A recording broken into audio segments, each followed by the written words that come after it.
Assalamu alaikum wa rahmatullahi wa barakatuh to everybody here listening.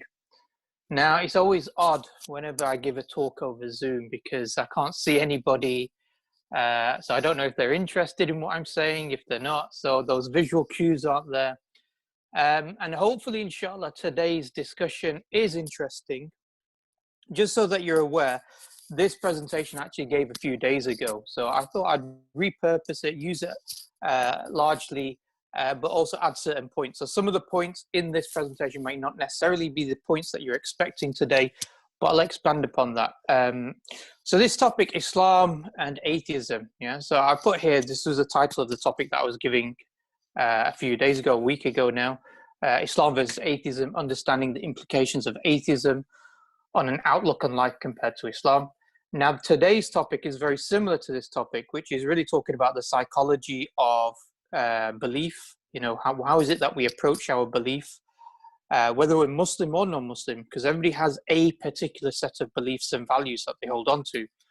And also in terms of the discussion about the rise of atheism. Now, maybe some of you are unaware, but, you know, I've done a number of talks, a number of debates, formal ones on this topic of does a creator exist or not. Last 6, 7, 8 months now, I've been engaged in lots of discussions online through Zoom and other video chat mediums, discussing with and debating with atheists. So, you know, I've had various experiences. And so today what I want to do is I want to really explain and discuss and bring out some of those experiences that I've had. Now, most of the atheists that I come across are generally atheists who have left religion from a Christian background.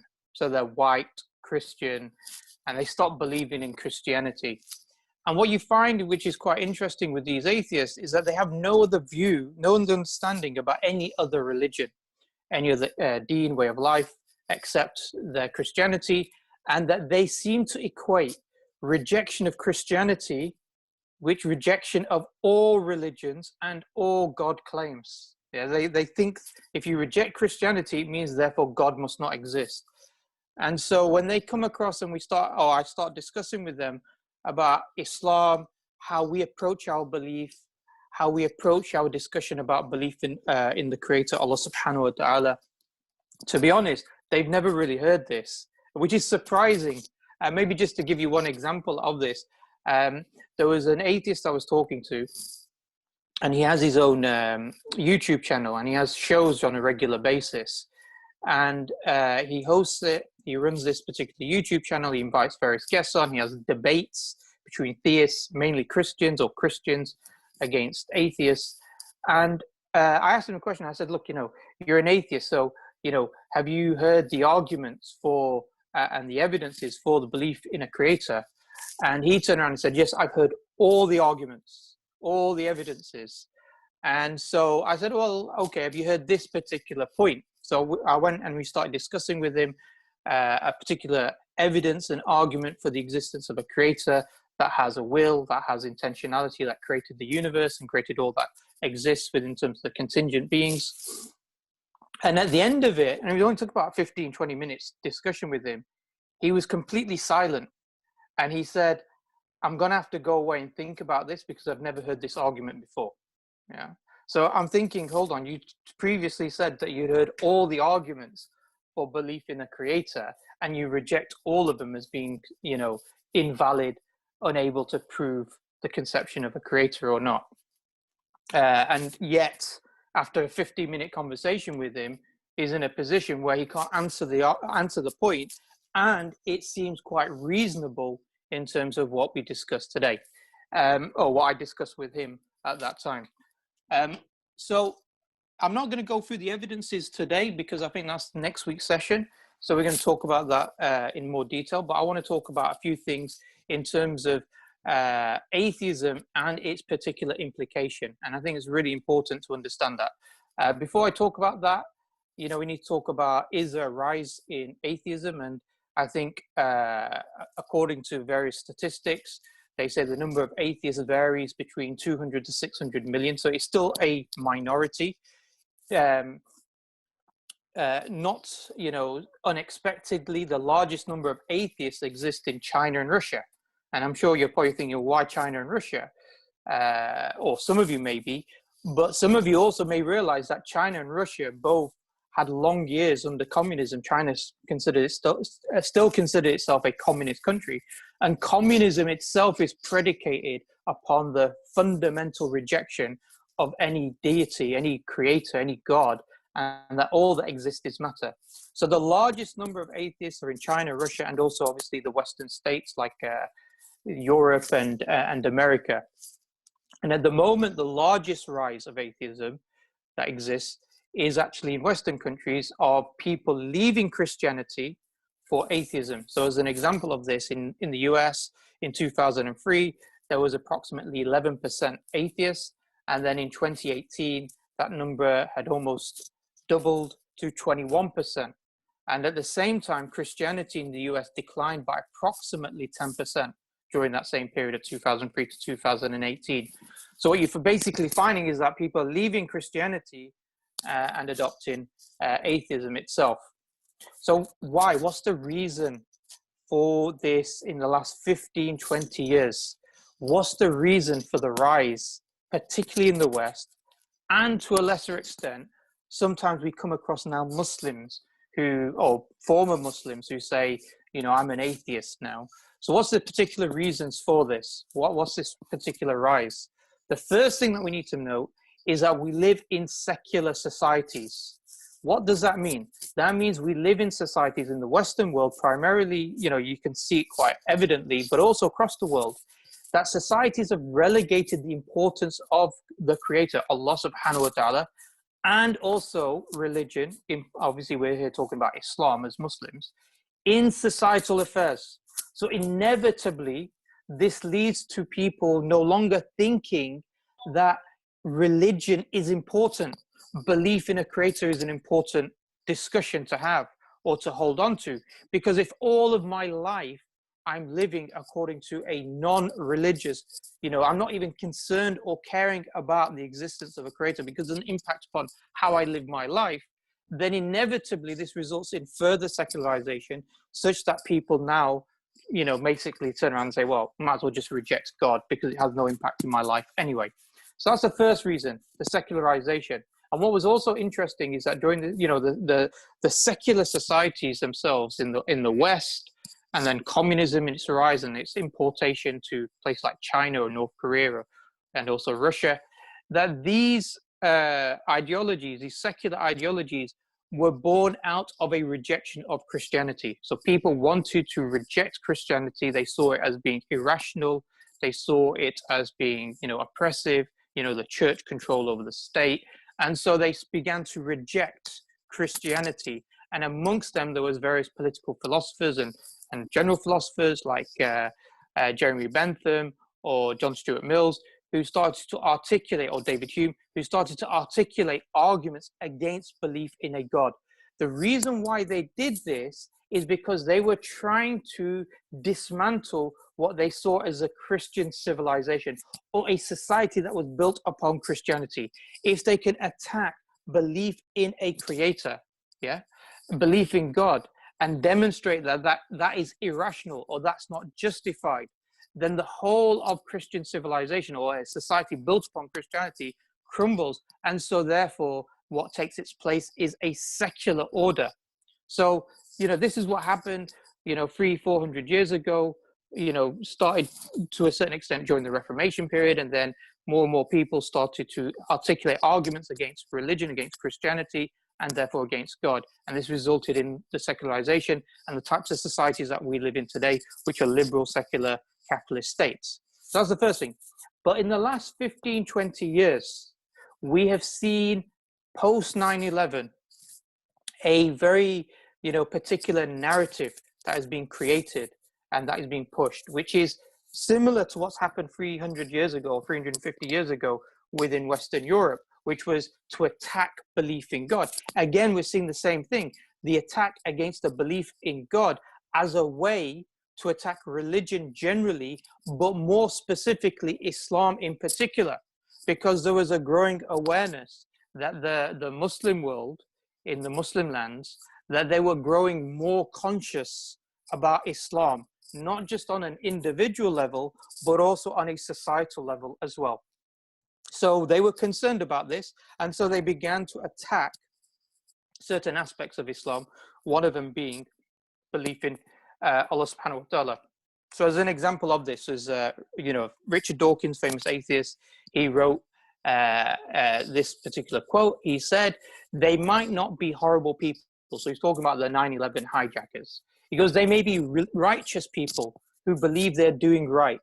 I think the 9/11 hijackers all sincerely believed that they were doing the right and proper moral religious thing. They were not in themselves evil. They were following their faith. And faith is pernicious because it can do that to people. It can do that to otherwise decent people. Yeah. And I think he mentioned this actually in his book, God Delusion, in the introduction, where he was basically saying how good people can do horrible things for religious reasons. Hence, he believes it's his moral duty to attack belief in God, to reduce or remove the belief in God so people become atheists, so they could become morally good people. This is what Richard Dawkins, his argument was. And similarly, Sam Harris, another famous atheist, who wrote a book called The Moral Landscape, amongst others, and he mentioned this, another quote, he said, Islam has problems and points of conflict with modernity and secular culture and civil society, and a value like free speech. Yeah. So Islam has problems with these things that Mormonism doesn't have. So Mormonism doesn't have these problems, nor does Anglican Communion, nor does nor does Scientology have. So he's saying, yeah, religion is problematic, that God doesn't exist, but Islam in particular has a problem in what they call the modernity or secular culture within society.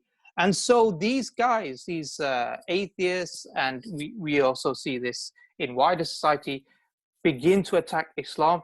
And one of the aspects of attacking Islam is by attacking belief in Allah subhanahu wa ta'ala. And so, we've seen it, isn't it, in the media, whether it is in on news or is it by various government officials. We see attacks on the Sharia, we see attacks on Hudud law, we see attacks on the hijab, on gender relations. So, a few years ago, David Cameron, who was Prime Minister at the time, he attacked the idea that men and women in Islamic societies at universities sit separately, that women sit one part and the men sit another part. He attacked that. He said that's a form of gender apartheid.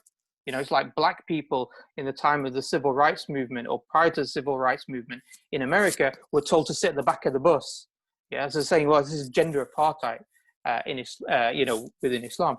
Similarly, they attack even halal meat, concepts like jihad or the caliphate. We've seen also attacks upon the Quran and its preservation, about the personality of the Prophet Muhammad sallallahu alaihi wasallam, attacks against also, as we mentioned, the belief in Allah subhanahu wa ta'ala. And we see TV programs. So a few years back, there was a program, I think it was done by Richard Dawkins. It was called The Root of All Evil. Yeah, so the idea was that the root of all evil is religion. Yeah, this is the problem. Get rid of religion, get rid of belief in God, and you'll get rid of the root of all evil. So there's been in the last 15, 20 years a concerted attack.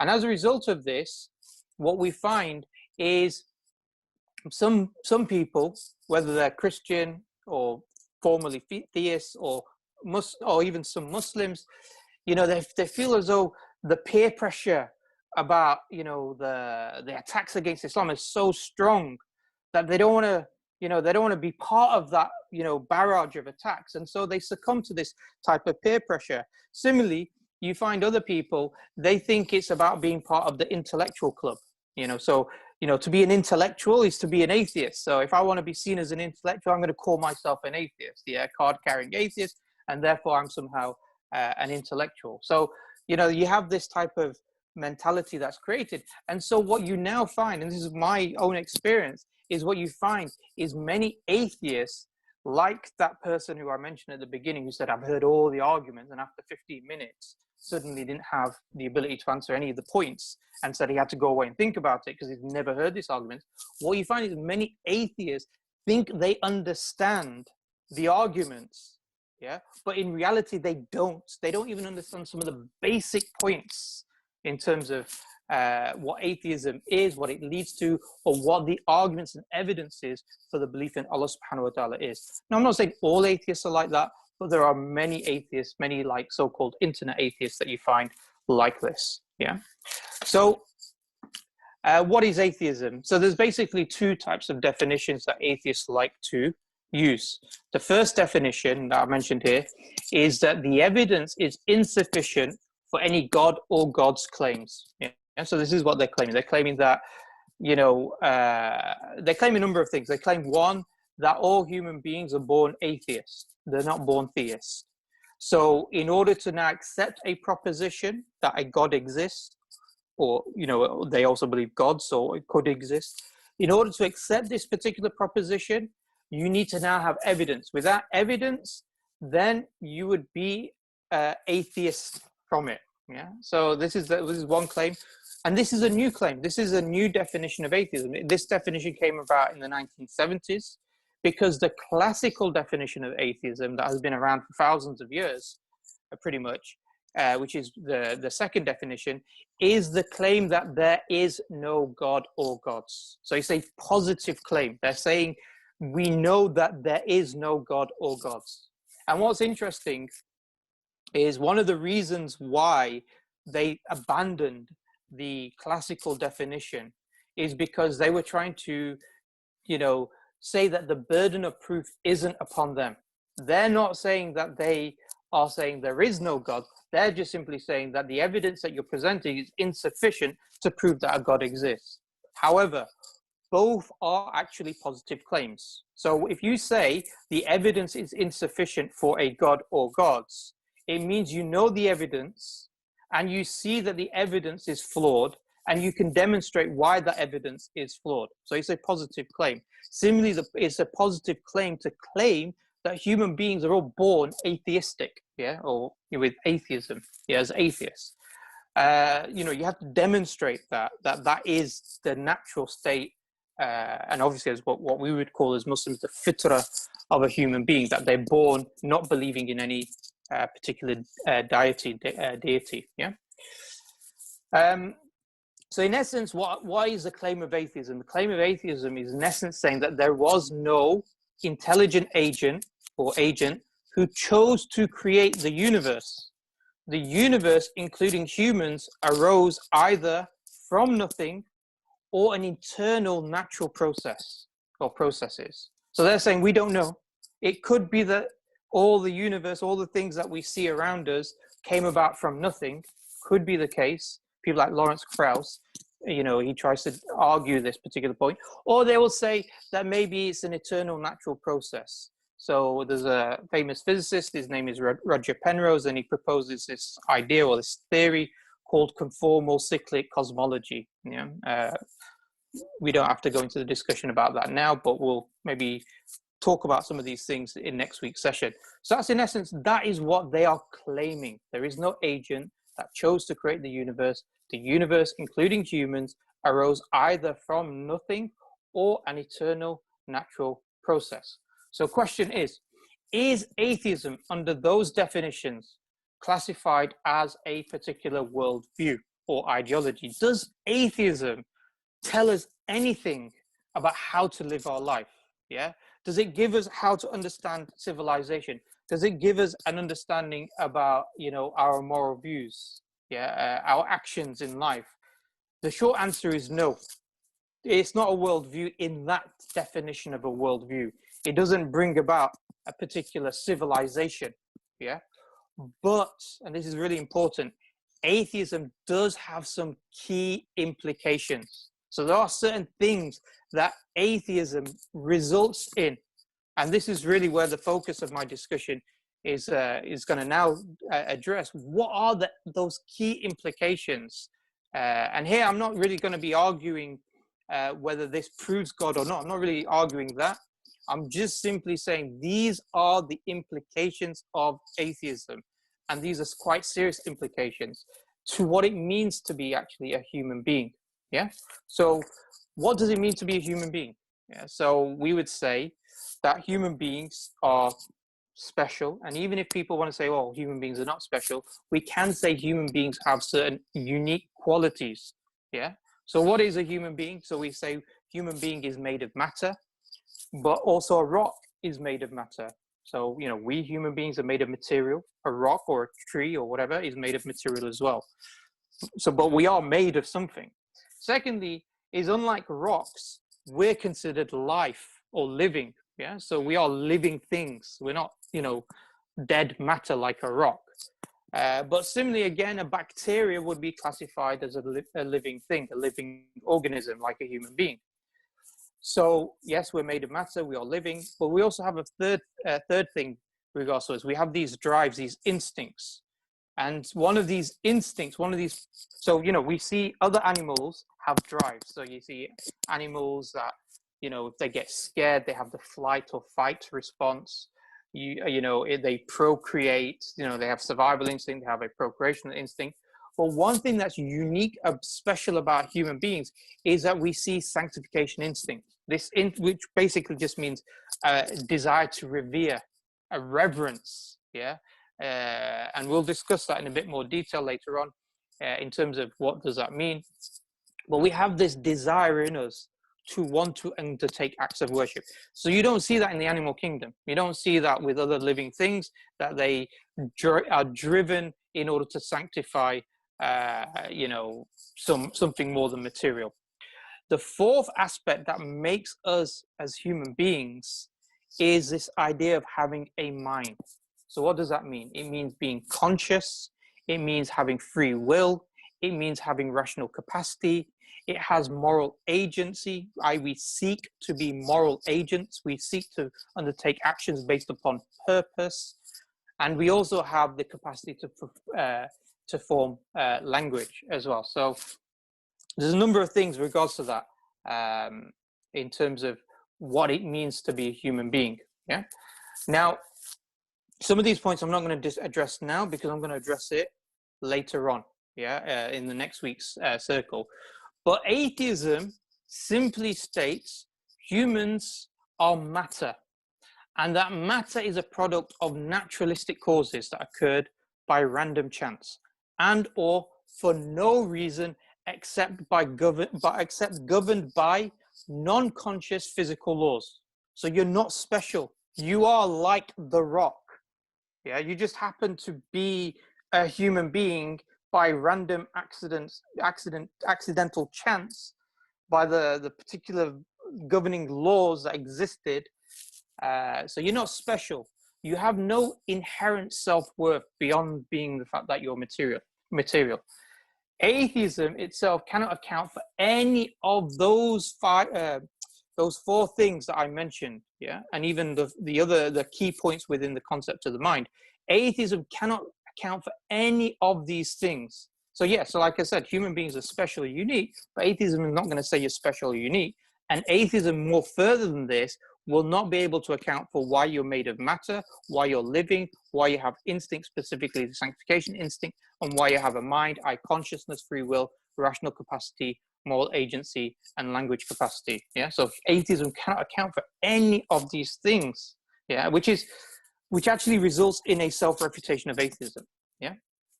So I'm not going to talk about this one, made from material, because in great detail, because we'll talk about that next week in more detail, inshallah. But atheism inevitably has no explanation for how matter came about. There is no explanation. Yeah, it's brute fact. I basically have one of three possibilities. One possibility is matter just exists by brute fact. Yeah, brute fact basically means that there is no further explanation as to why it exists. Yeah, so for example, some people talk about the laws of thermodynamics as being brute facts. They just exist. We don't have an explanation why energy cannot be created or destroyed. We just accept that's the reality. We don't have an explanation as to why entropy always increases. We just accept it as an explanation, or you know, as a reality that has no explanation. It's a brute fact. Yeah. So they don't have an explanation. That's the point. If you're appealing to a brute fact, you're just appealing to no explanation. Secondly, is that they will either appeal to an infinite regress. Yeah. And I will talk about that more next week. And also The third aspect that they'll appeal to is basically magic. Yeah? So that's matter coming from nothing. The universe arose from nothing. There was no cause for it whatsoever. Now, as Allah subhanahu wa ta'ala, he mentions in the Quran al-Kareem, he says, Am khuluqu min ghayri shay'in, am humul khaliqun. Yeah, he says, were they created by nothing? Or were they themselves the creators? Or did they create the heavens and the earth? Bala yuqinun. Nay, but they have no firm belief.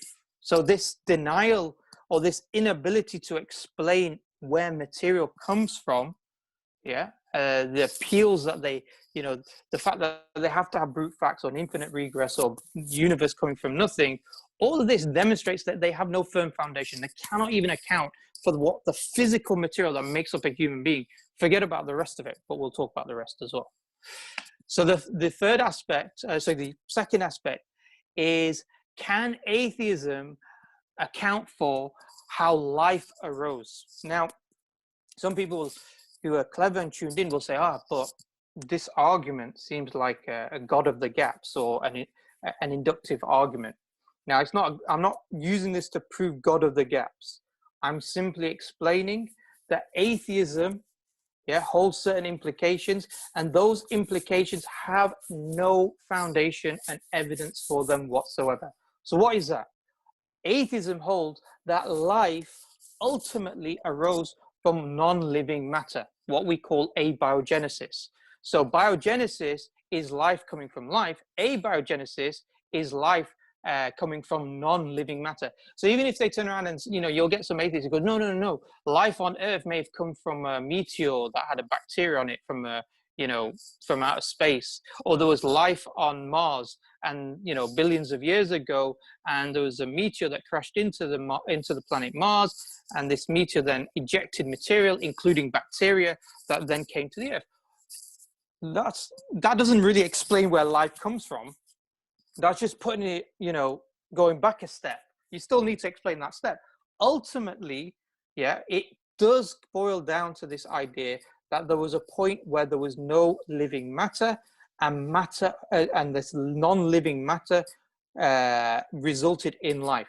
Therefore, atheism adheres to the belief it sees as certain. By the way, all atheists believe this, abiogenesis. There is no evidence for it.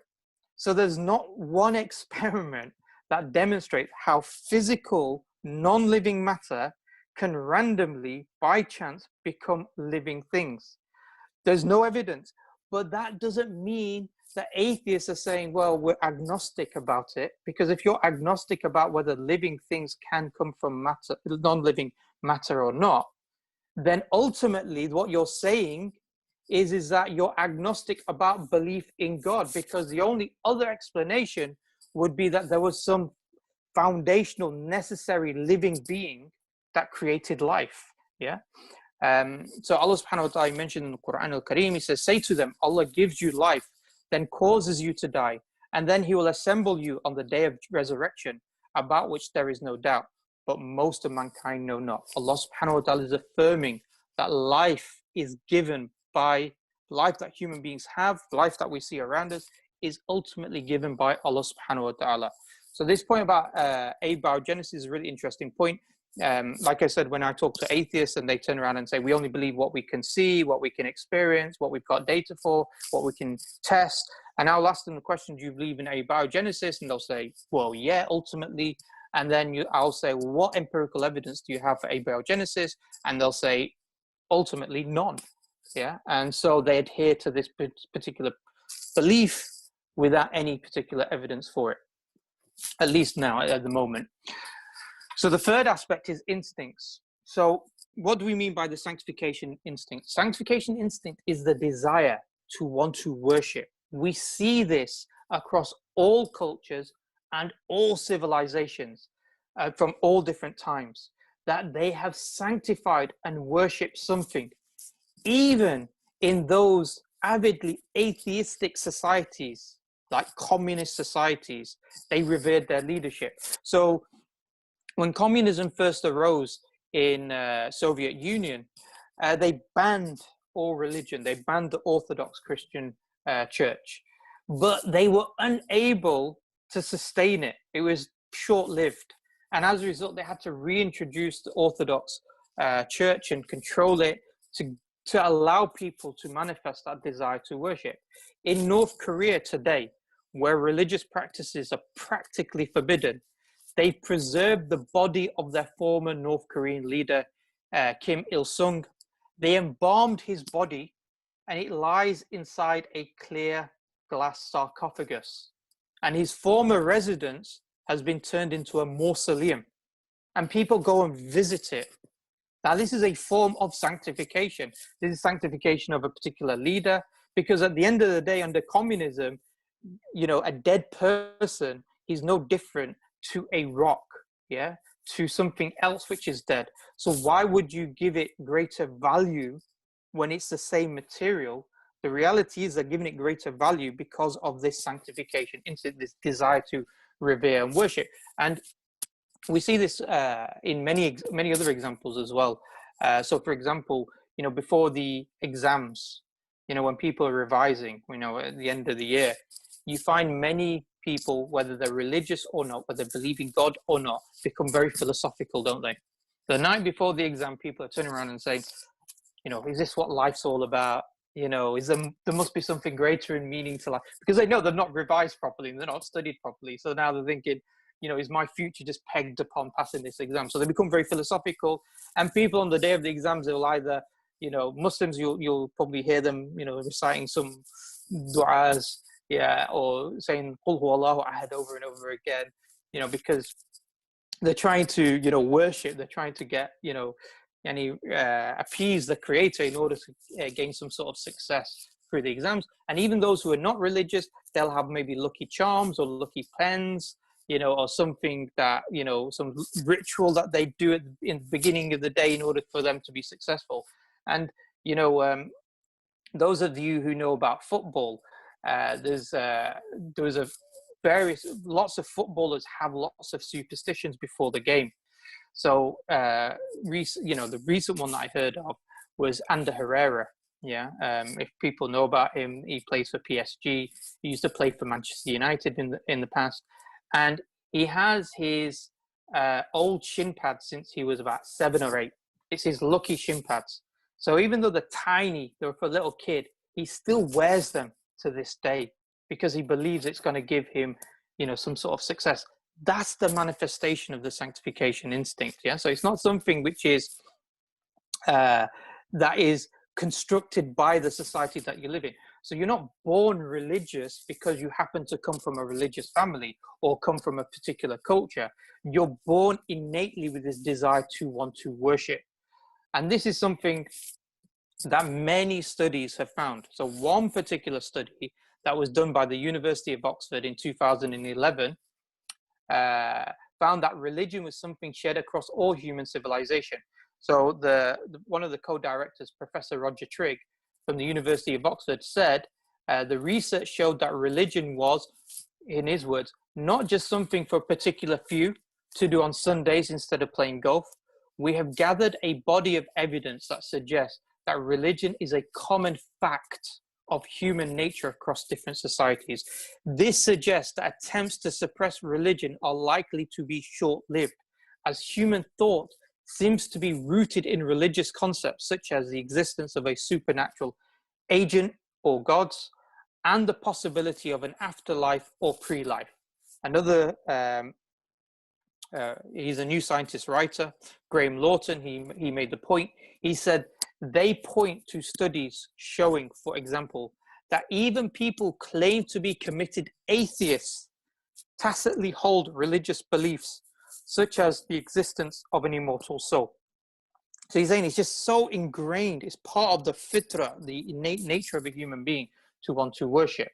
Similarly, another professor, Justin Barrett, he said, the preponderance of scientific evidence for the past 10 years or so has shown that a lot more seems to be built into the natural development of children's minds than we once thought, including a predisposition to see the natural world as designed and having purpose or purposeful, and that some kind of intelligent being is behind that purpose. So he's saying it's part, children are born with this. You know, remember the argument that atheists gave at that I mentioned, that human beings are born atheists and you require evidence in order to justify belief in God. Well, actually, human beings are born theists. Yeah. So again, it further demonstrates that the necessity of proof in order to demonstrate atheism. Allah subhanahu wa ta'ala, he mentioned in the Quran al-Kareem, he said, and I, Allah, created not the jinn or humans, except that they should worship me alone. So Allah subhanahu wa ta'ala is making the point that Islam, or Allah subhanahu wa ta'ala, has created this desire to worship, and this is natural within human beings, and that Islam has a way or a system as a belief system that allows you to manifest it in the correct way, satisfy that need to sanctify Allah subhanahu wa ta'ala in the correct way. So the fourth area is quite a lot of points to mention. So if brothers or sisters or the chair wants me to quickly stop, please tell me, or tell me what time limit I've got. That'll be excellent.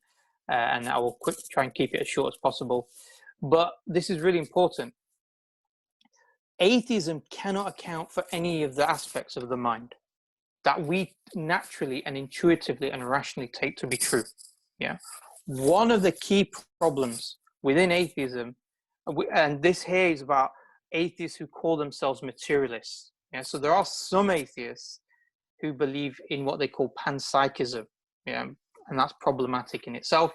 But there are some atheists. But here we're talking about atheism on a materialistic perception, which is the majority of atheists.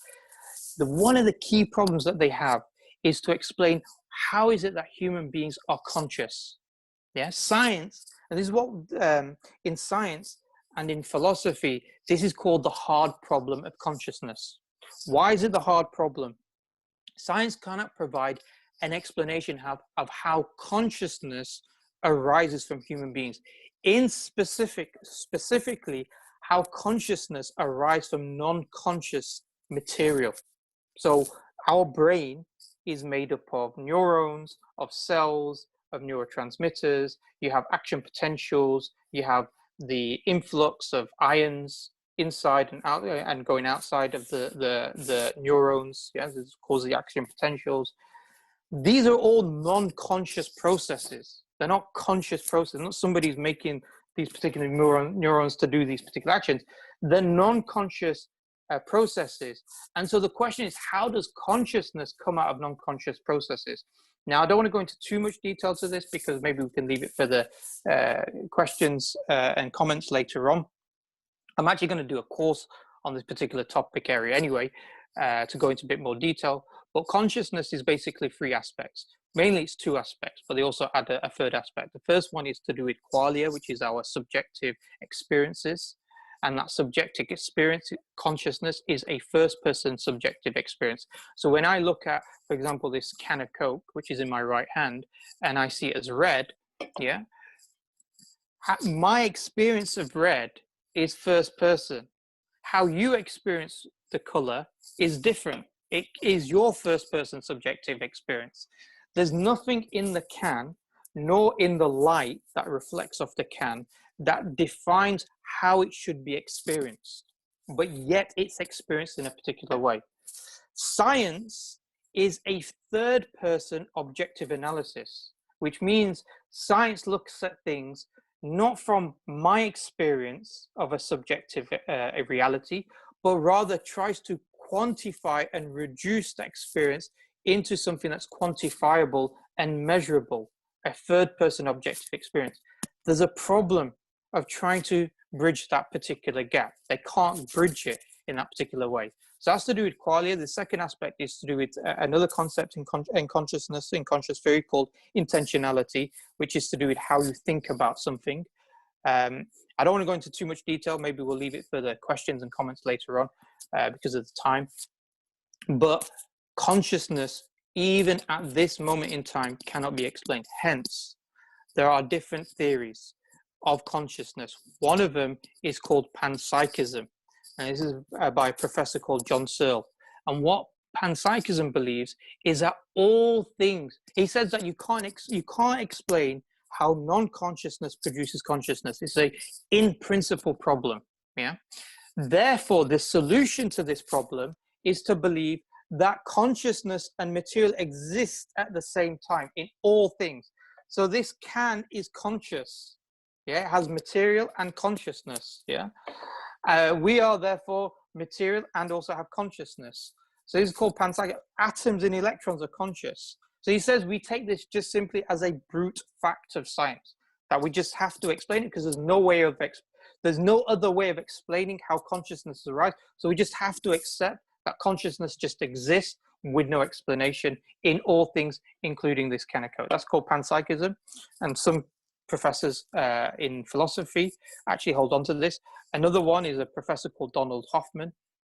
Professor Donald Hoffman believes that consciousness has to be taken as primary, as the foundation, and that material comes as a result of consciousness. Again, he explains that this problem, hard problem of consciousness, cannot be explained by saying that material produces consciousness. So his solution is to say consciousness produces material.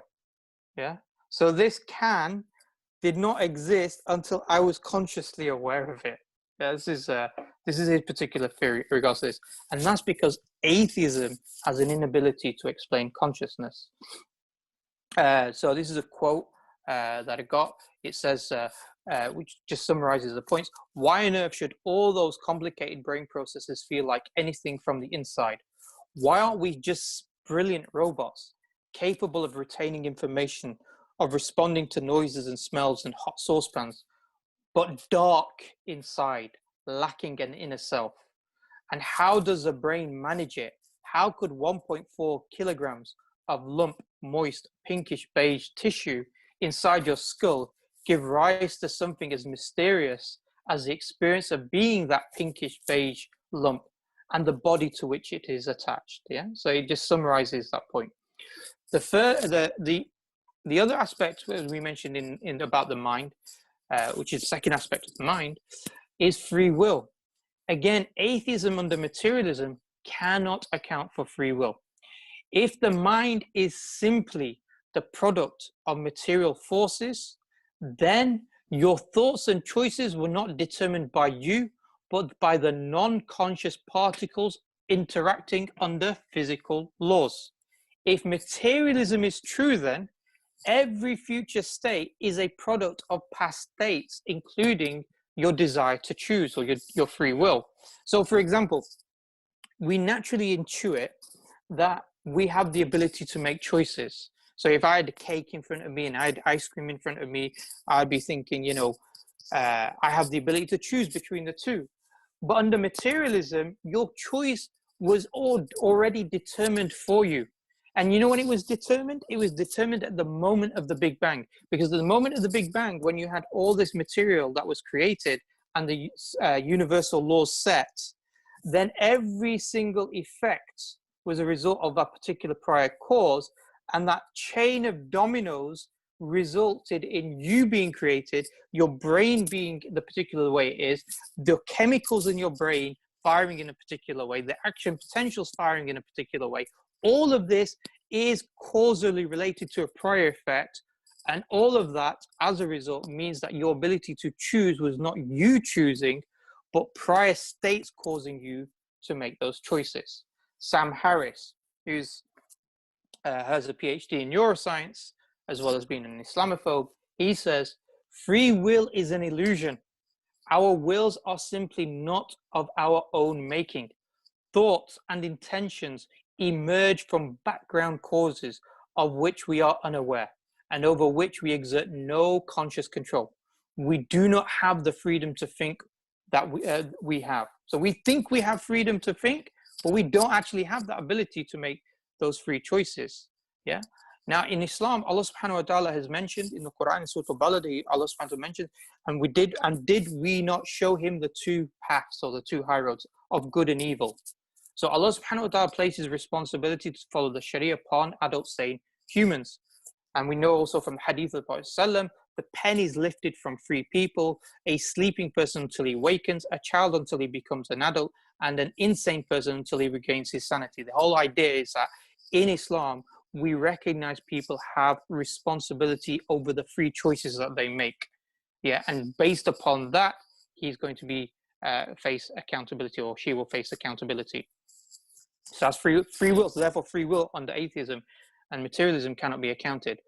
Free will, this then has problems now with regards to rational capacity. Yeah, rational capacity is the ability to choose between an argument, a rational argument based upon its evidences, and rejecting another argument because those arguments are considered flawed, yeah, or problematic.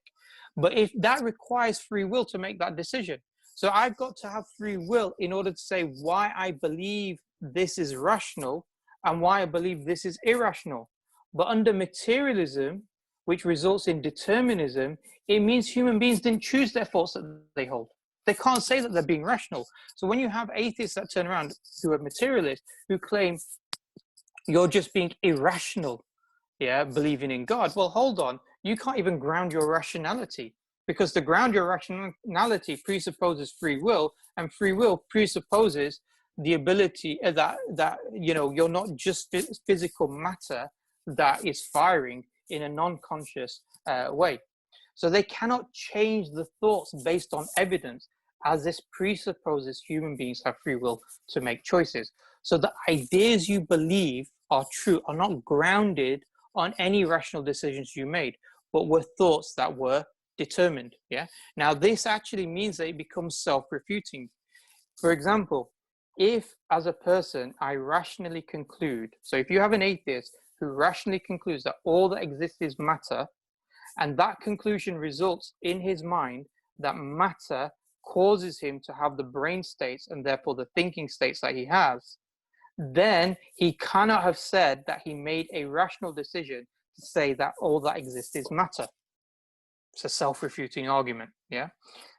You know, if you want me to repeat that point in the Q&A, we'll talk about that later on.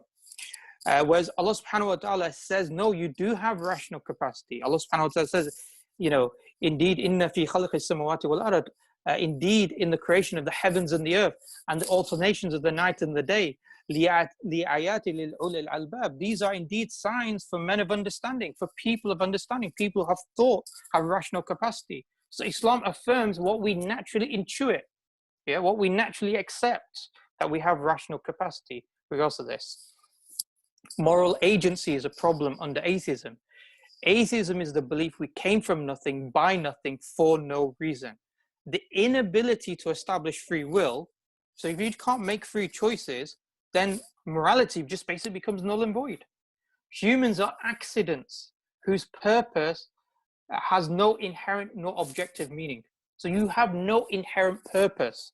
You have no ability to say that you are moral. You are like the rock or the ball that rolls down the hill. That's who you are.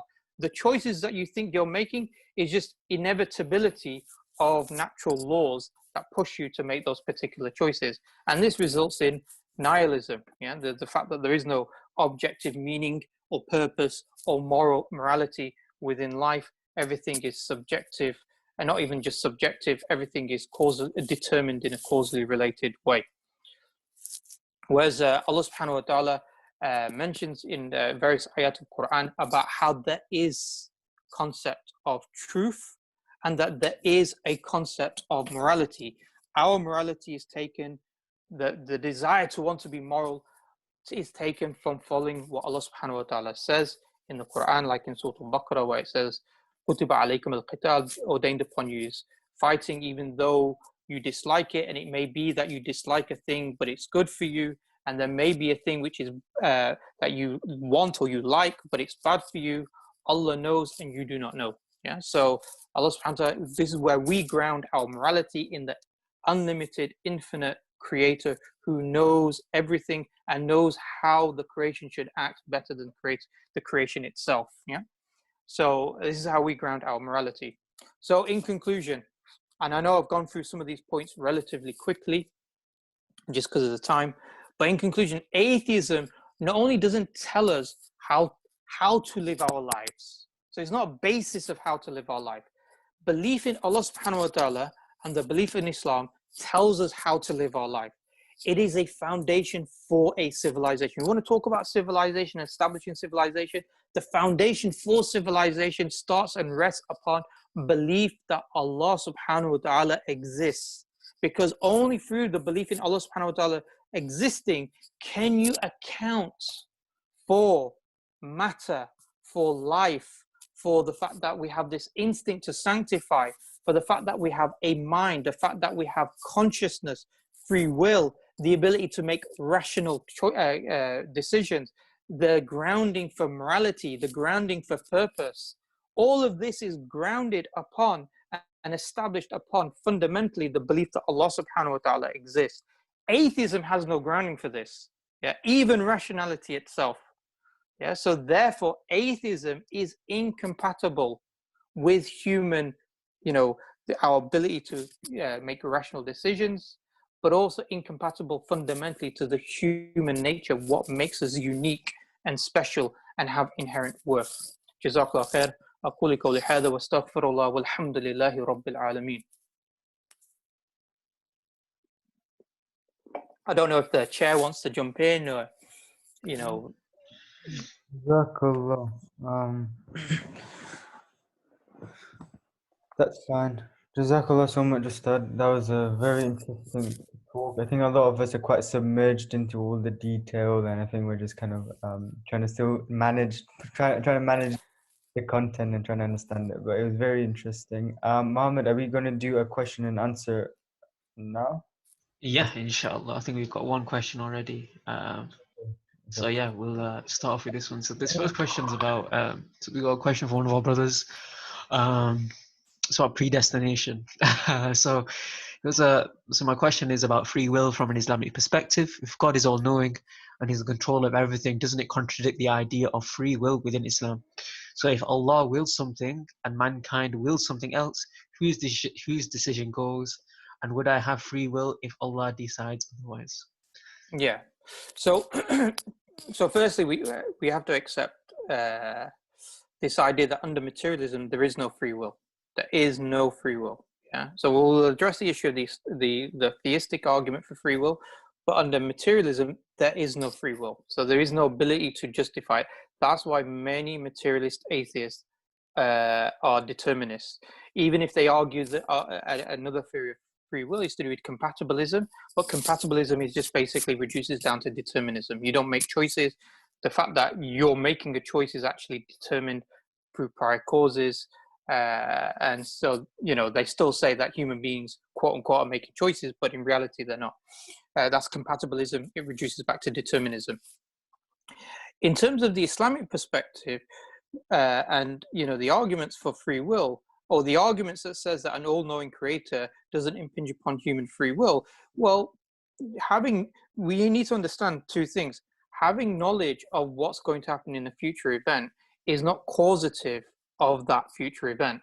Yeah. So for example, if I watch a football match live, I don't know what the score is going to be, what's the result. My knowledge or lack thereof has no impact upon what's going to occur to the football match.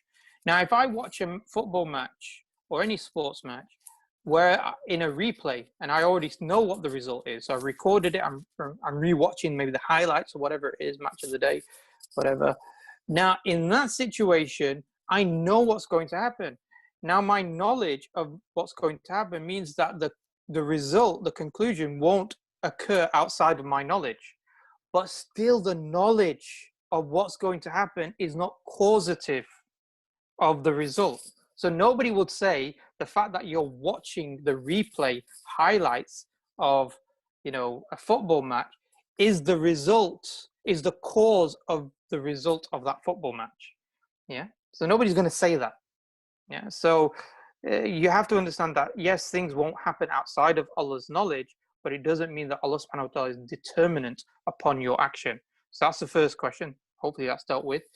The second one, which is to do with will, we cannot will outside of the will of Allah subhanahu wa ta'ala. Now, generally when we say that, it implies that Allah subhanahu wa ta'ala willed your actions, means that Allah subhanahu wa ta'ala was the author of your actions, yeah, and your intentions behind those actions. What it means, however, is that every single action that occurs by the will, yeah, or in English, it would be better to say by the permission of Allah subhanahu wa ta'ala. So nothing occurs outside of the control and power of Allah subhanahu wa ta'ala. And to give a very basic example of this, imagine a child and you have a father of the child, and the child is about to put his hand in the fire. Now the father could stop the child, yeah, and pull the child back, or the father could allow that child to undertake the action of putting the hand in the fire.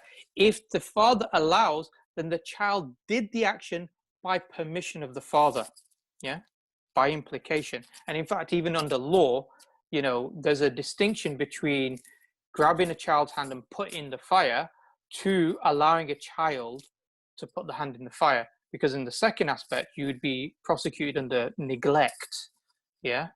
Whereas in the first aspect, you'd be prosecuted under assault or a form of assault, yeah? So, you know, we make these distinctions. So when we do actions, Allah has the ability to control our actions, or allow us to do it, perform it, or stop us from performing it. Hence, every action that we do is done by the permission of Allah subhanahu wa ta'ala. So hopefully that's answered those questions. Yeah. Got another question. Since atheism is based on scientific laws, when we use science to prove the validity of the Quran to atheists, is this a valid approach to showing the proof of the Quran as the truth? Yeah, no, I think what we have to look at whenever talking to an atheist is we have to talk about our method of coming to ideas. Yeah, what in philosophy they call this epistemology. So what's our method of, you know, knowing what is right or what is true, what is not true? We need to have that discussion with atheists, because atheists, they talk about science as though it's the only method to determining truth.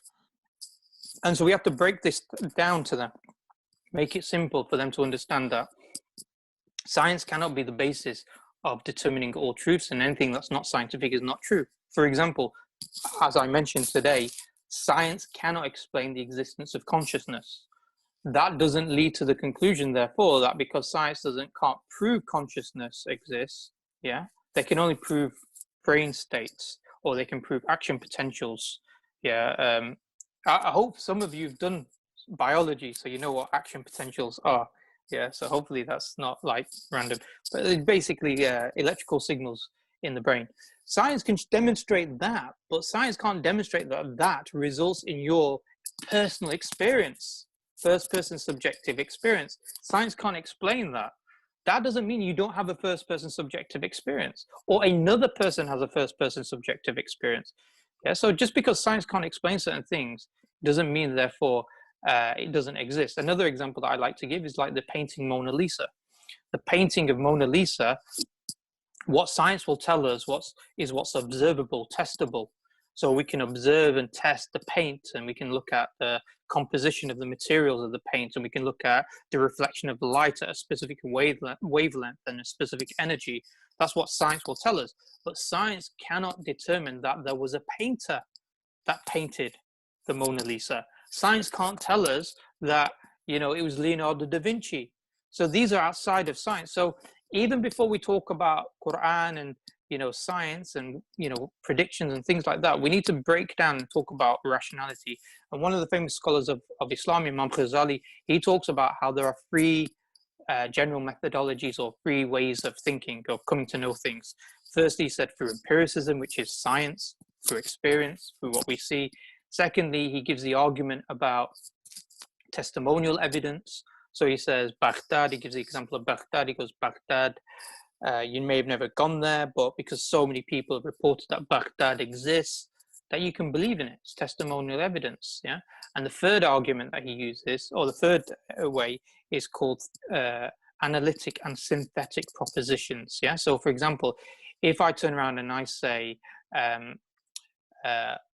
all triangles are three-sided, yeah, then I can say, well, if it's not three-sided, it's not going to be a triangle, yeah. Similarly, if I turn around and say 2 + 2 = 4, I don't need to have experienced that in order to come to that conclusion. I can say 2 billion plus 2 billion equals 4 billion. I don't need to experience that in order to have that. That's called a synthetic proposition. So first, to get down to a discussion, obviously some of these points may seem technical, but just give the basic examples like, a painting, or a book. The person who wrote it is outside of science. Or, well, give an example about the great-great-great-great-grandmother example. You don't have any scientific evidence to demonstrate who it was, but it doesn't mean that you don't believe that you had that great-great-great-great-grandmother, that existed. So this is, we would term as rational and part of the logical entailment of a particular argument that would come to these conclusions that consciousness exists, that there's a painting for a painter, that there's an author for a book, etc. So take him outside of science. Secondly, is that in terms of the specific question about the Quran and science, I think the problem with science is that science is inductive. It's liable to change. And because it's liable to change, then there are certain things that maybe science says today that next week changes, and then the next year goes back again. And so if you pin the Quranic justification based upon current scientific theories, if the scientific theories change, then what does that leave you in terms of accepting the Quran or the evidences for the Quran? And the other aspect is, obviously, some of these verses of Quran that people say are quote-unquote scientific, they're one of the potential meanings that the Quranic verse can include. So it can include this particular meaning that's found within current science or scientific explanations at this moment in time, but it's not considered definitive. So I would say that the better way to prove that the Quran is the word of Allah subhanahu wa ta'ala is through the linguistic miracle of the Quran, and also the prophecies mentioned in the Quran and the prophecies of the Prophet sallallahu alaihi wasallam. Those are the better ways in order to demonstrate the Quran as being could not have come from any human being and therefore has a divine origin. All of this has to be built upon belief in a creator first. So if you've got an atheist and he just will not accept belief in a creator, going into the Quran may not necessarily tip him over to accept theism, because it presupposes, the Quran presupposes that the authorship of the Quran can be investigated to be from God, from Allah subhanahu wa ta'ala. So that presupposes that Allah subhanahu wa ta'ala exists, hence you have to establish that first. By the way, I'm drinking this in my right hand. Sometimes the video, camera switches it, so it looks like I'm doing it in my left hand. The next question, question about the fitrah, inshallah. So it says might be unrelated, but with the idea of human nature leading to worship, could that be something evolution related? For example, as to how owls change color in order to survive in their environment, could it be that with how long religion has lasted, we have evolved to naturally incline to pray? Yeah, it's a good question. And the way, sorry, is that the question over? Yeah, that's the question over. Yes. Cool.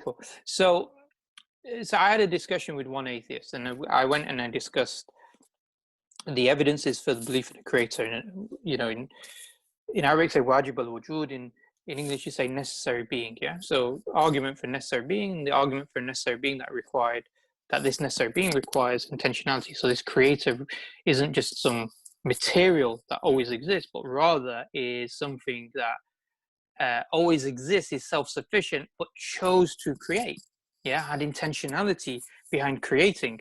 So I explained this to this person, and then I explained to the person, I said, look, if that's the case, then this nature in all human beings, to want to worship, is not incidental. So I said to him, even if you want to go down the evolution argument, that evolution created this sanctification instinct, because even if you want to get that, the fact is you now accept that the creator exists and that the creator is a necessary foundation for all all limited things. I was going to say all contingent beings.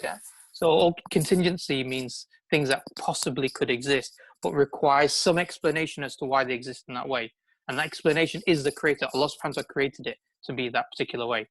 So Allah subhanahu wa ta'ala created the universe, the laws of those universes, the matter that exists. So even if you want to argue that we evolved, that evolutionary process did not take place outside of the will and intentionality of the creator, of this creator that we established. So you now have this sanctification instinct. And now when we went into a discussion about how every culture, in every time, people have always wanted to worship. You know, it's natural. And he agreed. He goes, yeah, it is natural in all human beings that they want to worship. So I said, look, if you rationally believe that a creator exists, and you rationally accept that a sanctification instinct exists, even if we don't know the mechanism of how that sanctification instinct comes about, evolution or Allah subhanahu wa ta'ala creating it directly within human beings, even if we don't know the mechanism, the fact is ultimately that cause for you to want to worship comes from the creator. So I said, what's the natural conclusion from that? And the natural conclusion would be that we would seek out worship of the creator, and we would seek out a message from the creator on how to worship. And he agreed generally on these points, yeah. And you know, he still calls himself an avid atheist, but he was on an atheist show about a month and a bit ago, and he said, look, he goes, the Muslims, he goes, I'd never be a Christian, but if I was to believe in God, I would become a Muslim because it makes rational sense. And it makes rational sense that to accept theism means to also accept or look for a message on how to worship this creator because of this innate desire within human beings. So what I would say is that rather than get into a debate about evolution and you know, how it comes about, how it doesn't come about, I would establish that a creator exists and then demonstrate how this gives a better explanation to the sanctification instinct as opposed to evolution. Evolution doesn't give a good explanation, or materialism doesn't give a good explanation as to why sanctification would exist in any human being whatsoever. I know they try to argue, oh, it promotes survival of the species, but then, well, why don't, you know, other animals have sanctification instinct? You know, if it creates group mentality and group feeling and it promotes survival, then why doesn't it happen with other animals or higher primates or whatever it is? You know, so there's an inconsistency in that argument. Jazakallah. We've got quite another question here. This is a general question, but why do you think, in your opinion, atheists are so opposed to the idea of a creator when their belief lacks evidence? I think one reason, as I mentioned at the beginning, is because of the rejection of Christianity. Yeah, so for them, it's like, you know, we don't like, you know, obviously it doesn't take a rational genius to realize that Christianity has some logical problems around the issue of Trinity. Yeah, and a lot of atheists recognize this as major problems in terms of, you know, the Father is God, the Son is God, the Holy Ghost is God. The Father is not the Son, the Father is not the Holy Ghost, the Son is not the Holy Ghost, but they're exactly one God. Yeah, it doesn't make, you know, rational sense. So, you know, a lot of them are rejecting Christianity. Yeah, they're also rejecting Christianity because they are adopting liberal secular morals, and they're adopting liberal secular values and morals because of the liberal secular values that they live in. So that becomes the way of viewing morality is the environment that they grew up in. You know, I had a discussion with one atheist, and, you know, we had this discussion about, you know, would he accept Christianity if it was proven to him that Christian God was true? And he said, no, even if the Christian God was proven to me to be true, I would not accept the Christian God. Yeah. In fact, the original question was asked by a Christian, but I engaged in the discussion with them as well. And he said the reason why is because of what the Bible says, particularly in the Old Testament. Yeah, he goes, it's very violent, very immoral. I don't agree with that morality. I don't believe in that type of God, and I wouldn't worship that God even if I knew that God exists. Yeah. So, so I started having a discussion with him about morality. Can morality be objectively defined? Can you objectively establish what is morally good, what is morally bad? And he agreed that morality cannot be objectively established. He agreed that morality is subjective and is influenced by the environment that you live in. Yeah.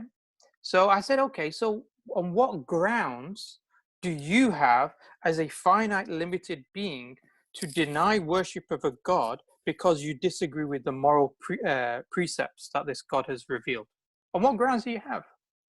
And he goes, well, you know, yeah, but I just don't accept it. He didn't have an answer to it. And then he went on to say that he likes to debate other Christians and that he likes to bring out the violent verses from the Old Testament and say, did Jesus do that? Did Jesus promote that? Yeah. And I said, why are you being so rationally inconsistent? That's not even a rational argument. Yeah. I say, from your own basis, you're saying morality is subjective. It's relative. You know, if you lived in Nazi Germany, you'd probably be gassing, you know, the Jews because, you know, that was seen as moral at that time for that particular society amongst certain people. You know, would you accept that? Because if you accept that morality is subjective, then how can you criticize any religion based upon your personal subjective moral values, which you cannot ground on an objective foundation? Yeah, but he said, well, I do it because I want to, you know, I think he was saying, I just want to shake their confidence. And I said, look, it's not even a rational argument. Yeah, you're just not being rational. So, right, sorry, long point. Rise of atheism, a lot of it is to do with Christianity and the rejection of Christianity. A lot of it is to do with the adoption of the liberal secular values as though it's the only values that exist. It's the universal human values. And so they adopt it. And what I've showed through this presentation is that atheism, if you go to its logical, you know, conclusion of atheism, you can't ground morality, you can't ground rationality, you can't ground, you know, consciousness, you can't ground being a living being. None of these things can be grounded under atheism. So, you know, for you to say, well, I'm going to reject a religion because I don't like this particular law. You know, why are men allowed to marry 4 wives? That's not morally right. Yeah, you know, it should be equal. Well, if you can't ground that statement, yeah, and you can't definitely ground it upon atheism, you can't even make a rational choice under atheism, yeah? If you can't ground that statement, then you have no basis to judge any religion upon, yeah? But obviously, a lot of people just simply, you know, through peer pressure, through the society that they live in, just adopt the environmental ideas as though they are the default only ideas that exist. So that's, you know, generally what we are seeing is a rejection of Christianity, the adoption of secular liberal capitalist ideology as a basis, and judging everything in that paradigm. In terms, another aspect which is really important, particularly amongst the Muslims or certain Muslims, is that you find a lot of Muslims are losing their, not a lot, obviously it's not a lot, it's a very small minority still, but some Muslims who lose their faith, many of their reasons is related to what's occurring in the Muslim world. In essence, the argument is this: if Islam is perfect, then why is it that the West, that have left religion, are more technologically advanced and quote-unquote civilized compared to the Muslim world, which is backward and corrupt, and yet they're meant to be Muslims following the precepts of Islam? And obviously, you have to have a discussion about how the Muslim world, and there's many discussions about discussion with Mormons, where it goes back to that discussion about what's happening in the Muslim world. A few apostate Muslims have had that same discussion. You know, atheists and Christians have the same discussion. So you have to have an answer to explain that actually the Muslim world as we see it today is not a product of Islam. Yeah, it's not a product of any of the manifestation of Islam. It's actually a post-colonial product. The types of leaderships that we have and the systems that are being implemented are not premised upon Islam in its comprehensive sense. And that's why we have the problems that we have. That's a big discussion, and maybe for a future talk or whatever, we can talk about that. So those are some of the reasons. And because of that particular reason about the Muslim world, people, some Muslims, isolated individual Muslims, many of them will use that as a justification to say, well, Islam is therefore not true. Because if it was true, we'd have this great civilization. You don't have this great civilization, therefore it must mean Islam is not from the Creator, and therefore Creator doesn't exist either. Yeah. Jazakallah khair. Just got, I think, 3 more questions, one for myself as well, inshallah. So one of the questions here is, would we say that agnosticism has the same implications as believing in atheism? Could someone just be confused and not believe in anything instead of openly denying it all? Yeah. It's a good question. I think agnosticism is more of a rational position for a person who doesn't believe in God than atheism. By rational, I don't mean it is rational, because it isn't rational, but it's at least more sincere, because they don't have a grounding. For example, if you're a determinist, you don't have a grounding. If you don't believe you can make choices, you don't believe you can make rational choices, meaning you can't choose to make a rational decision based upon evidence. I will follow the evidence. You can't say that, because your choices are determined. So you're not following evidence. It's determined for you to adopt that particular idea in the first place. You're just calling it rational. Now, if you're a determinist, if you hold that position, that means that even your ability to come to a conclusion that materialism is true, that that's all that exists, is not even a rational idea. It's better to be an agnostic in that position, meaning we cannot affirm whether materialism is the only thing that exists or not. That's the better position, because that leaves the opportunity to accept free will. And in fact, the implication of materialism is no free will. So you'd have to reject the idea that materialism is all that exists, and that is the sufficient explanation for everything. Because if you have that position, you have to reject free will. So it's more better to be an agnostic in that perspective. But a lot of atheists today, like I said, it's about being seen as being part of the cool gang, the intellectual gang or intellectual club.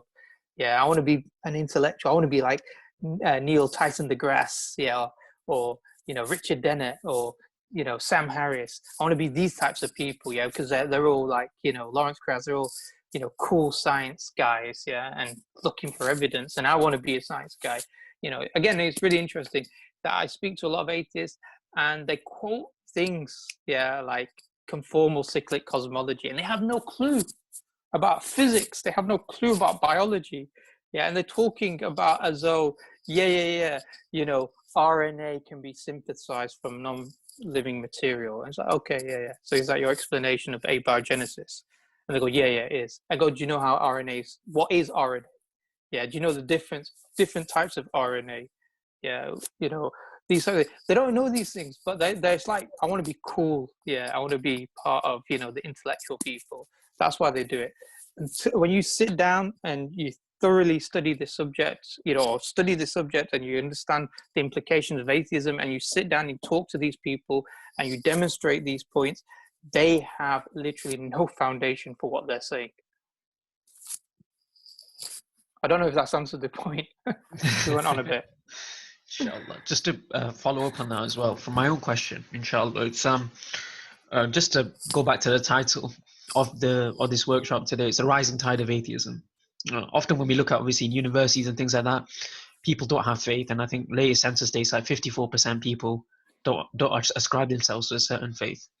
I think what we see quite often, inshallah, we want your opinion because you're part of the greater dawah, inshallah. So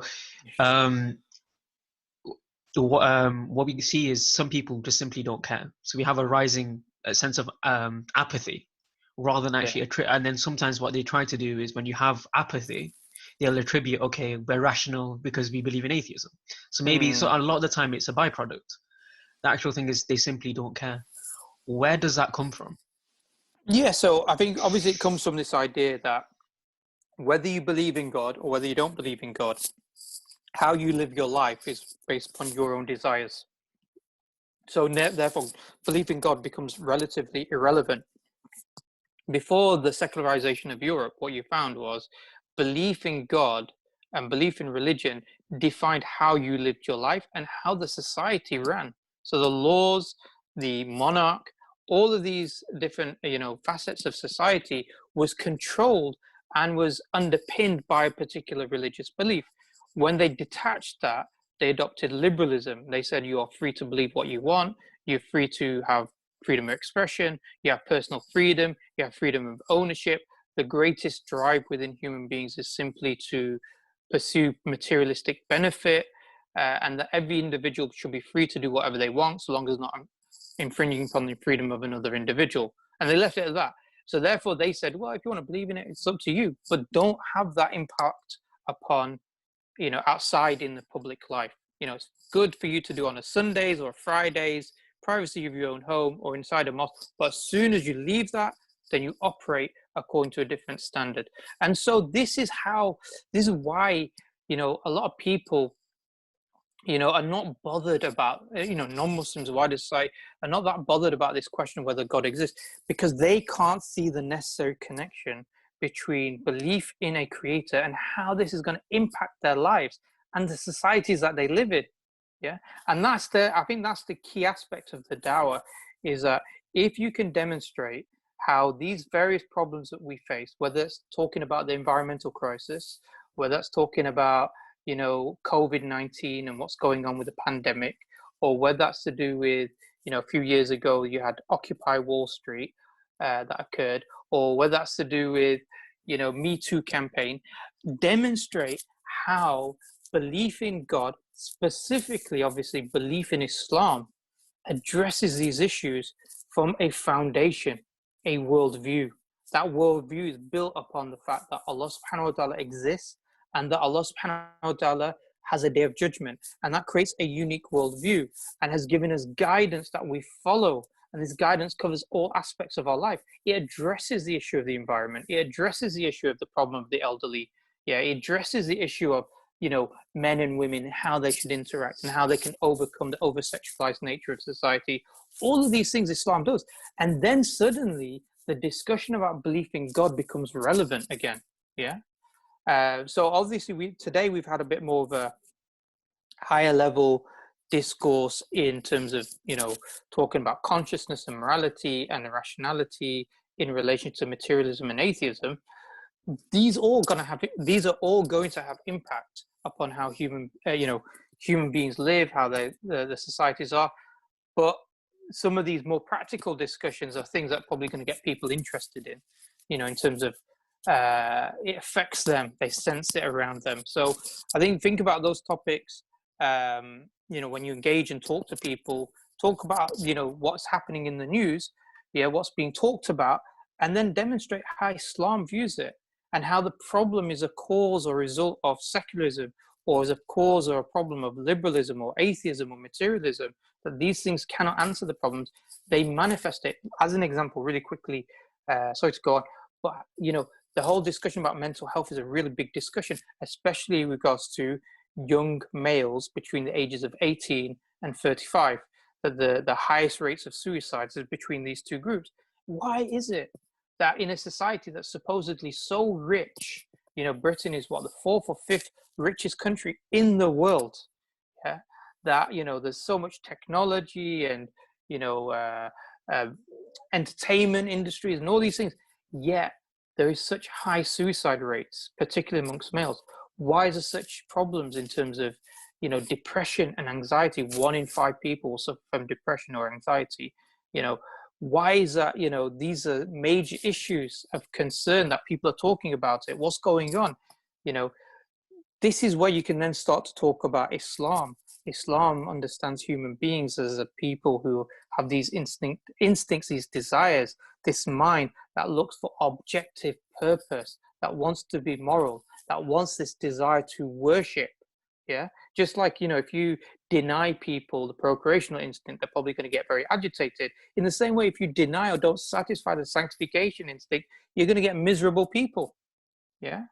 So we've got the ability to sort of bring these people to understand the importance of this question, and then you can easily bring the discussion about belief in Allah subhanahu wa ta'ala, belief in the Quran as the word of Allah subhanahu wa ta'ala, as, the acceptance of the Shahada and its relationship to these events and how it solves these various problems. Yeah.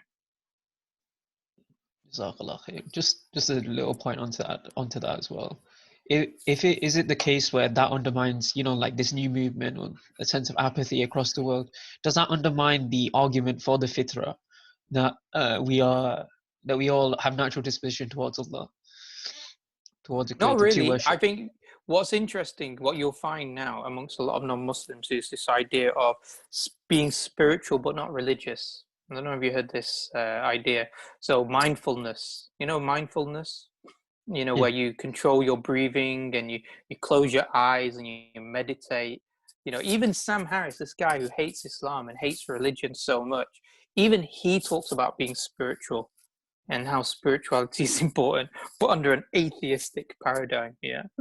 So so it's not the case that what you find is that they try to say, yeah, it's not important religion, but then it keeps manifesting in different forms. Yeah. The problem is that they want to be spiritual. You get a lot of people who want to be spiritual, but they have this they have this, you know, they've been conditioned to think that they should not be controlled. Yeah. God should not tell me what to do, but I want to be spiritual. You know, that type of thing. So I'll be spiritual, but not religious, because being religious means I have to follow rules. I don't want to do that. We should be free. We should be able to do whatever we want.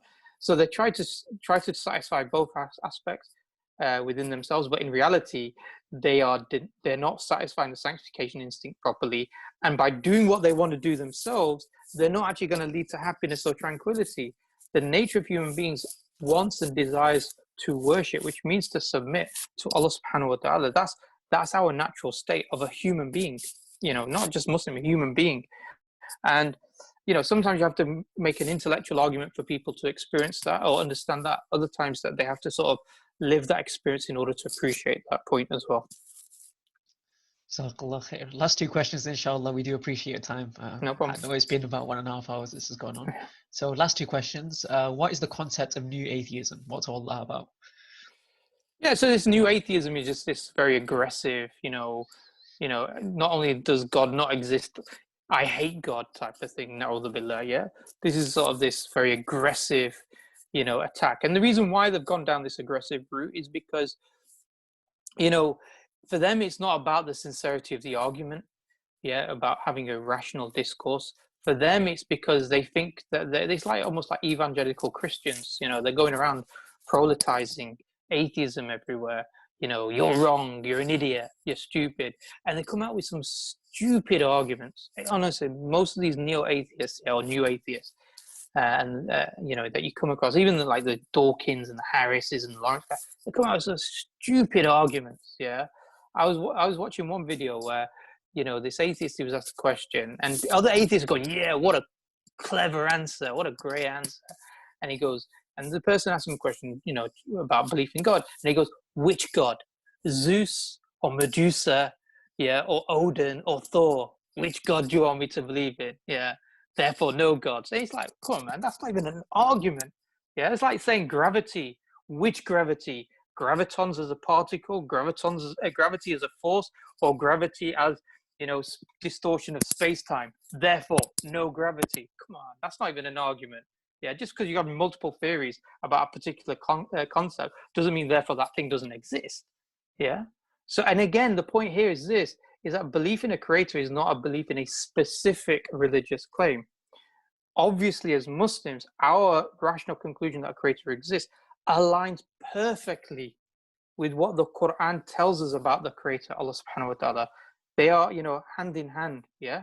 That we come to the conclusion that there is this unlimited independent creator, yeah, that chose to create, and we have Surah Al-Ikhlas that affirms that point, yeah, whereas other religions don't have any you know, don't have the correct conception of this creator that we can rationally conclude, which we'll talk about next week, inshallah. So yeah, so new atheism is just a very, you know, aggressive form. They're trying to rubbish people, and they do because they think, you know, religion is evil, and if we get rid of religion, we get rid of all wars. It's so shallow, it's unbelievable.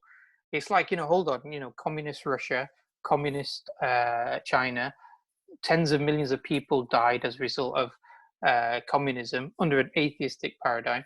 You know, even if you want to turn around and say, okay, forget about communism, let's look at secularism, capitalism. You've got the invasion of Iraq, you've got the invasion of Afghanistan, you've got drone strikes, yeah. So you've got nuclear weapons that were, you know, perpetrated against people of Japan by Americans in World War II, World War I, World War II. These are not religious wars. These were wars fought for secular, non-religious reasons. In fact, there was I'd have to find the particular quote or reference, but Encyclopedia of War, the person who wrote that, he analyzed all warfares and conflicts, and he said that only about, I think it was about 5-6% of all wars from human history, all the main wars and battles that have taken place from human history, a very small percentage of them was religiously motivated. The vast majority were for secular, non-religious reasons, even if they attempted to clothe it by saying there was some religious justification. The real motivation actually was for secular reasons. And so really, if you take away religion, you're not going to take away the real motivation for conflict. It's just going to be manifest under a different paradigm. Jazakallah khair. Last one, inshallah. Why do you think people tend to make the jump immediately from Christianity or other religions straight to atheism, as opposed to coming to the point of agnosticism and then further delving into other arguments? Yeah, it's a really good question, actually. And I was going to make this point earlier in the actual presentation. I think, this is my personal opinion, I think a lot of people who leave Christianity, who live in the West, they think Western civilization is peak civilization. It's the best. Yeah, anything Western is brilliant, and so there is a natural bias to anything which isn't Western. The very Eurocentric perspective of the world, and we see this, isn't it? We see this in our own experiences when we study, when we study history. It's always about quote unquote Western Europe, or if you're in America, you're talking about America after Christopher Columbus comes to America. It's very Eurocentric, Western-centric perspective upon the world. When aliens attack in movies, they don't attack, some African or Asian country. They're always going after America or the West, isn't it? Yeah, those are the main countries that they go. So everything seems to this perception that, anything that's not Western is just not worth even considering. Yeah.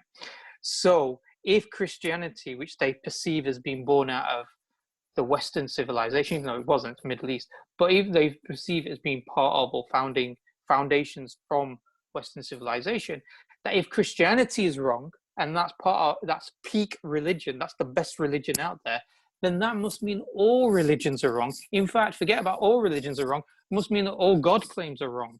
Yeah. And I think that's the mentality that a lot of people have. So that's why when like I said, it was really interesting when I started discussing with a lot of American atheists,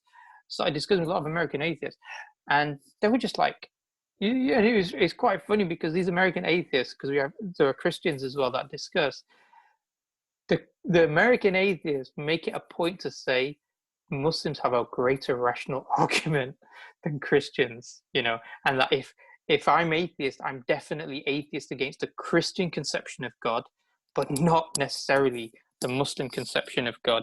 So there's an appreciation, but obviously, changing religion or belief systems is not just simply about changing ideas for a lot of people. When you're doing da'wah to people, it's not just saying, okay, I've got a great argument, I'm just going to give you this great argument. You have to build relationships with that person. You have to be around that particular individual. You have to change the atmospheres that person's involved in. And if you do that, then there's that more of a psychological acceptance to change. So conceptually, they might think that you're correct, but they may have those, psychological, emotional barriers to make that change because of the environments that they're in, that they feel uncomfortable, etc. And so major part of the Dawah is trying to change that environment of these people. That's why the success of Islam came. If you look at the seerah of the Prophet sallallahu alaihi wasallam, very few people became Muslim when the Prophet sallallahu first received revelation in Mecca, for the first 13 years. But after Medina, when Islam was established and Islam and the Muslims, were able to form this civilization and society, suddenly now you're seeing Islam within the next 10 years now knocking on the doors of the Byzantine or the Roman Empire and the Persian Empire within the lifetime of the Prophet sallallahu alaihi wasallam.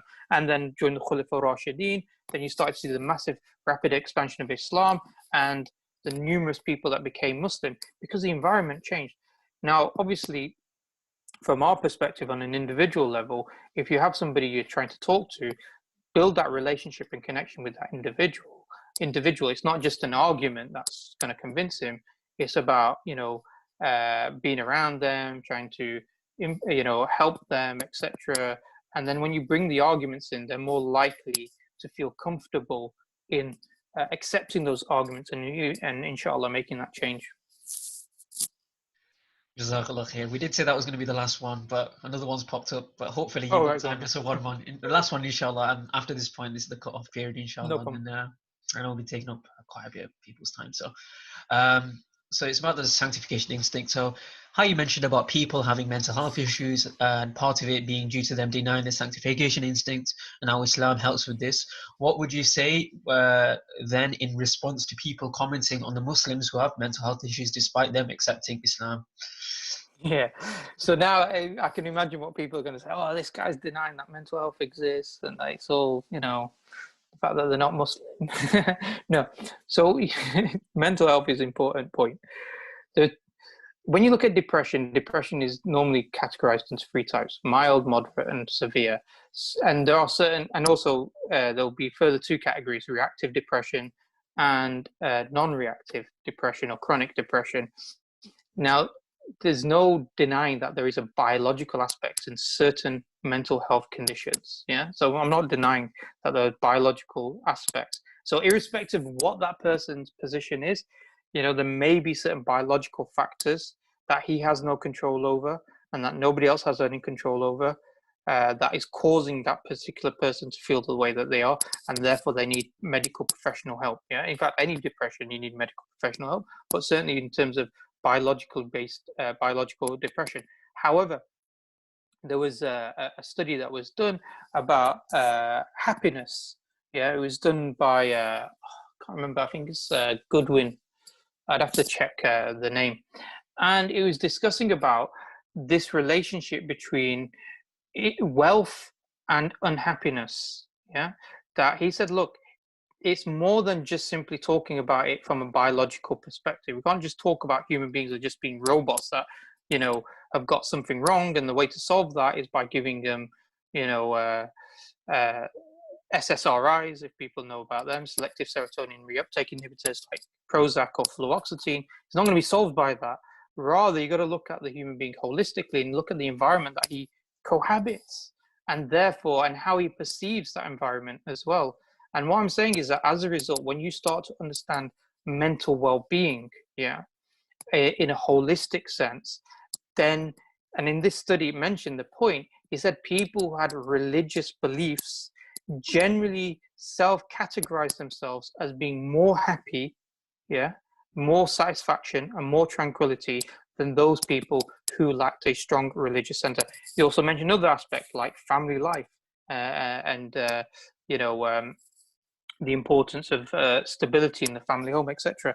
So these are not any, something that I'm just saying, plucking out of the thin air, talking about mental health as though I'm an expert in it or anything like that. This is what certain people have said in certain studies. I think the point that I was trying to make as well is you can take real topics, and if you studied them and if you understood them, inshallah, to a good degree, utilize these topical issues that are affecting people in society and make them understand how Islam addresses these issues. Like how does Islam address mental well-being and generally mental health? Again, Islam doesn't deny that there's biological aspects like drugs, treatments, and other types of treatments can be necessary.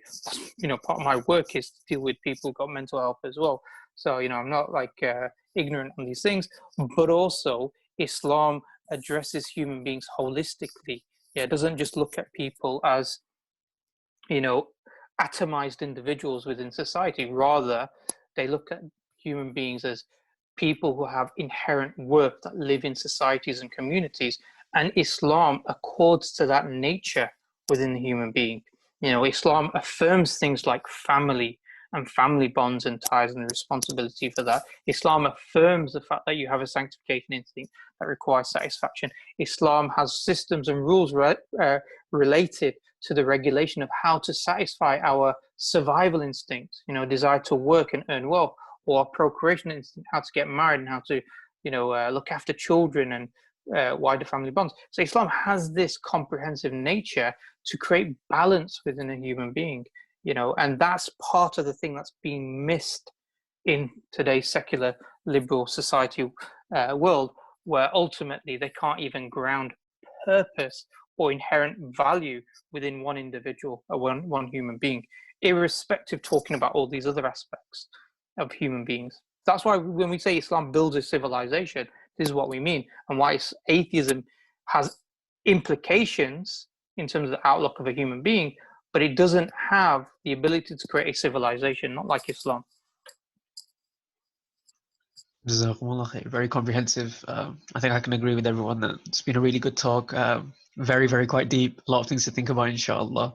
Have you got any sort of concluding remarks, any dua you'd like to make, just to close it off, inshallah? Yeah, so inshallah, there's a few, there's this course that I don't know if brothers are aware or sisters are aware, that I did a course, not on this particular topic, talking about atheism and its absurdities, problems within it, but I did do a course called the Evidence Course that goes through, the discussion about these subjects, some of these subjects that we talked about, from proof of Allah subhanahu wa ta'ala's existence to morality to the proof of the Quran. So if people are interested, maybe I'll share the link and people can have a look at it.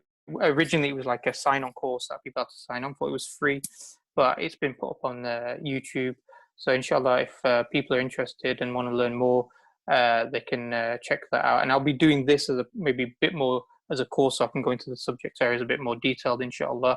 And inshallah, Allah subhanahu wa ta'ala, grant us the understanding and the ability to adhere to the deen of Islam, to have our iman firm and strong. Bismillahir Rahmanir Rahim. Wal asr innal insana lafi khusr illa alladhina amanu wa amilu salihati wa tawasaw bil haqqi wa tawasaw bis sabr. Ameen.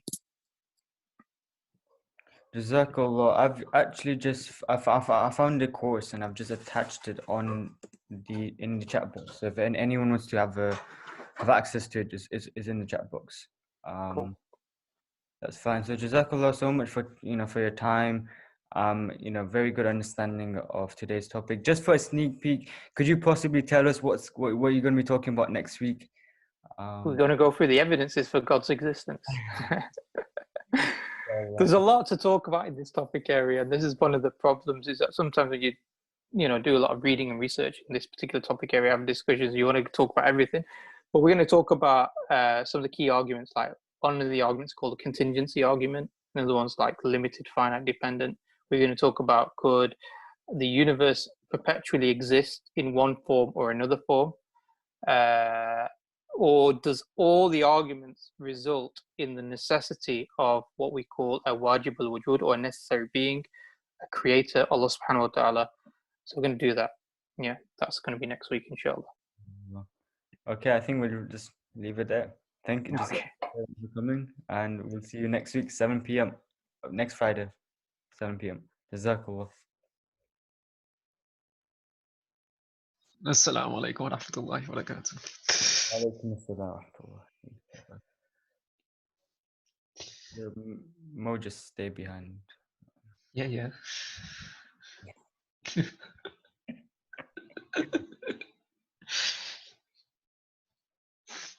Don't go anywhere. Don't go anywhere.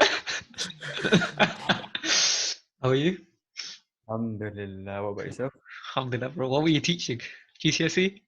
I was teaching university anatomy for medicine. Subhanallah. Who are you teaching that to? Medical students, well, foundation medical students. MashaAllah. Yeah, guys, what did you think of this? I think, has everyone left? Don't worry, whoever's left has probably left their finger on or walked away from their computer. Inshallah. Kick them out. Kick them out. Inshallah. You know what? Yeah, I'll do that. Smart one. This is why we need Usama, keeps us on the straight path. Right, everyone's out. Let's go. How'd you guys find it? I thought it was sick, I thought it was sick.